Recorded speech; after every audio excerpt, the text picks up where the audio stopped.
In this video, what we're going to do is go over box squatting.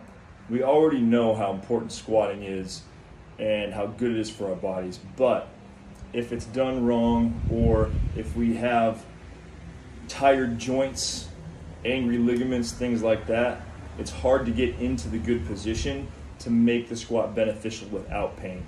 So a box squat is a good way to mitigate the two and get what you need out of the squat. When we do a box squat, we're going to have a target to squat to. Box is generic. It can be anything, a bench, whatever, a couch, doesn't matter. And the height can vary. What you're going to do to start with is work on the mechanics of the squat regardless of how high or low the target is that you're squatting to. You're going to find a height that you can squat to, maintaining the position and form without pain. As you're able to continue these squats over time, you should be able to gradually start to lower that box height so that you get better engagement through your muscle chain, specifically in the posterior chain, and you're able to work your body's full range of motion through its joints.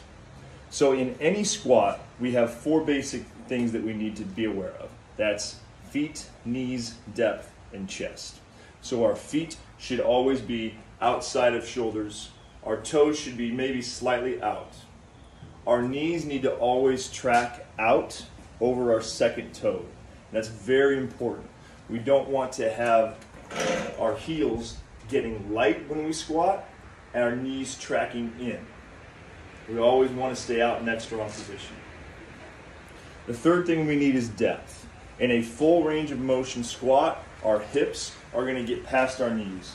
So feet, knees, and depth, and we're getting all the way to where our hips are past our knees. That's a full range of motion squat. I'm going over the basics of the whole thing first, and then we'll talk about how we change these. Okay? The last thing I said was chest. So we want to make sure that we have our chest upright, our back straight, and we're feeling strong and tight. Okay?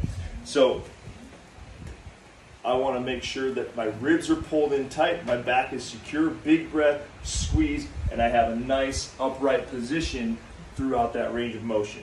That versus rounded back. Now the best way to make sure that I have good position in my feet and in my knees is making sure that I send my hips back first. I initiate my squat by descending the hips backward. That's very important. Most people that have knee pain in a squat get that knee pain because they initiate their squat forward through their knees. So let me show you what I mean. First, this is what we don't want to see. If you watch me squat, my knees move first. My knees came forward first, I started squatting like this. And that gives you knee pain. Okay, it can. What we want to do is initiate the squat with the hips back first. So check this out. My knees aren't bending yet, and my hips go back. First thing is this. It's like I'm sitting back to a chair. So I drive hips back, and as I send that back, I continue that way as I start to bend my knees. I want to make sure that I stay in this position as I go down. I don't start to send hips and then come right back forward again in my knees. Very important.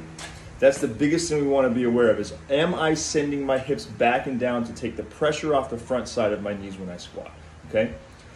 That's our basic squat. Now to turn this into a box squat, all we have to do is have a target of some kind. This can be as high or as low as you need to. For the beginning, initially, feel free to raise that height up fairly high. For me, I'm using this mechanic stool for today. Now what we're going to do is use that target as a means to force ourselves into sitting backwards, okay? So what I want to do is stand in front of this target enough so that if I was to squat straight down with forward knees, the thing I'm trying to learn how to not do, that I would miss the target. The point is I need it far enough behind me so that my hips have to come back in order to find the place to sit, okay? And to begin with, just sitting is fine. So my feet are outside my shoulders. I have my glutes engaged, which turn my knees out so they track out over my second toe. squeeze my belly tight, and I'm gonna reach my hips back.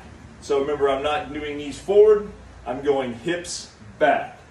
So I drive hips back and keep finding it, keep sitting, keep reaching until I sit on this couch, on this chair, on this box.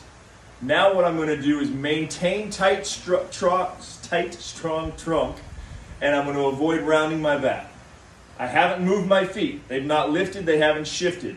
I'm going to drive through my heels with my knees out and stand up. So it's all about the descent. It's about reaching back and down as we go so that we can engage the posterior chain, the backside, the back muscle chain of our body, and not drive too much force into our knee joints. Okay? So again, I'm standing in front of my target. I'm reaching back, reaching, and then standing up. I'm doing my best to stay engaged when I land on the box or place myself on the box. And here's what I mean by that. I'm trying to not plop and then just rotate and stand like if I was in an actual couch or chair. I'm trying to stay engaged the best that I can. If you have a hard time doing it to the height that you have, try raising that height up more. The higher you raise that height, the easier it is to get to that position without plopping onto that spot. So if I was going to do several box squats in a row, they would look like this. Stand in front, tight, engage, knees out, reach, nice and smooth. Find the target, stand back up. Reach back, stand up. Very important to note, see how my knees are staying back. My knees are not even close to over my toes right now. They're back here. When I'm learning that box squat, that's very important. It's easy to start this way and forget and end up going like this, and then we say to ourselves, it didn't work, I still have knee pain. Send yourself back, find that place to sit. And that's how we do the box squat.